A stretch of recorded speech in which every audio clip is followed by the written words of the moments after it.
মানুষ যখন তাদের পাপাচার যখন বৃদ্ধি পায়, মানুষের মধ্যে যখন ব্যক্তিগত যে অপরাধগুলো সেগুলো যখন বেড়ে যায়, জাতীয় অপরাধগুলো যখন বেড়ে যায়, বিশেষ করে যখন একে অন্যের প্রতি জুলুম করে, মানুষের হক নষ্ট করে, অধিকার নষ্ট করে, মানুষের অধিকার নষ্ট করে, পশু পাখির অধিকার নষ্ট করে, পরিবেশের অধিকার যখন নষ্ট করে, তখন অনাবৃষ্টির এই বিপদের মুখোমুখি মানুষ হয়ে থাকে।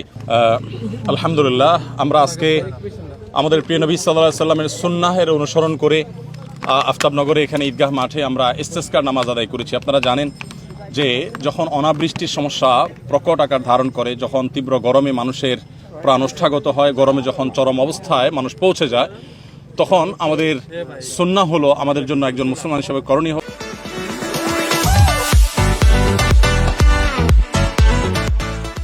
হলো আল্লাহর কাছে বৃষ্টি প্রার্থনার দোয়া করা। আর এই বৃষ্টি প্রার্থনার দোয়া আমাদের প্রিয় নবী সাল্লাল্লাহু আলাইহি সাল্লাম করার জন্য বের হয়েছিলেন এবং তৎক্ষণাৎ আল্লাহ তাআলা দোয়া কবুল করেছেন। আল্লাহ তাআলা কাছে আমরা দোয়া নিবেদন করেছি, আল্লাহ সুবহানাহু ওয়া তাআলা আমাদের দোয়া কবুল করবেন, সেটি আল্লাহ তাআলার কাছে আমাদের প্রত্যাশা। আমরা জানি গত 1-2 বছর যাবত আমাদের দেশে গরম প্রচণ্ড আকারে পড়ছে এবং গরমের তীব্রতার কারণে পশু পাখি প্রাণী এমনকি আমাদের ফসল ক্ষতিগ্রস্ত হচ্ছে, ক্ষেতগুলো ফেটে চৌচির হয়ে যাচ্ছে এবং খেটে খাওয়া দিনমজুর মানুষেরা তাদের কাজকাম করতে পারছে না, অনেকে কাজকাম করতে গিয়ে অসুস্থ হয়ে যাচ্ছেন। তো আমাদের উচিত হবে সবাইকে গণহারে তওবা এবং ইস্তিগফার করা। আমরা প্রত্যেকে আত্মশুদ্ধির জন্য আল্লাহ সুবহানাহু ওয়া তাআলার কাছে দোয়া করা দরকার। আমরা সংশোধন চাই, আমরা প্রত্যেকে ভালো পথে আসতে চাই। আমরা মূলত একটু দেরি করে ঘোষণা দিয়েছি, যাতে করে আমরা চাইছি যে এখানে খুব বেশি মানুষের সমাগম না হয়, দূর দূরান্ত থেকে মানুষ এই প্রচণ্ড রোদে কষ্ট করে না এসে প্রত্যেকে যার যার এলাকাতে ইস্তেসকার নামাজের আয়োজন করে। তো আমি আশা করব দেশের ইমাম সাহেবগণ প্রত্যেকে আমাদের এই প্রিয় মাতৃভূমির জন্য, প্রিয় মাতৃভূমির মানুষের জন্য, পশু পাখিগুলোর জন্য আমরা যেন দোয়া করতে থাকি। সেই সাথে আমাদের এই তীব্র গরমে আশেপাশে মানুষগুলো এবং আমাদের আশপাশের পরিবেশের প্রতি আমরা লক্ষ্য করতে পারি। আমরা জানি যে প্রচুর পরিমাণে বৃক্ষরোপণ করা আমাদের দেশে প্রয়োজন। যে পরিমাণ আমাদের দেশে মানুষের বসবাস,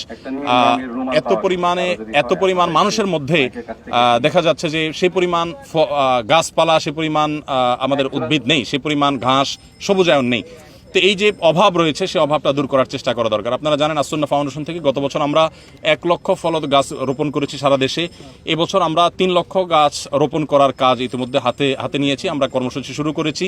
গত বছর যে আমরা 1 লক্ষ গাছ রোপণ করেছি, সেখানে প্রচুর পরিমাণে লেবুর গাছ ছিল। আপনারা জানেন গরমে লেবুর শরবত পান করার জন্য আমাদেরকে বিশেষজ্ঞরা পরামর্শ দিয়ে থাকেন।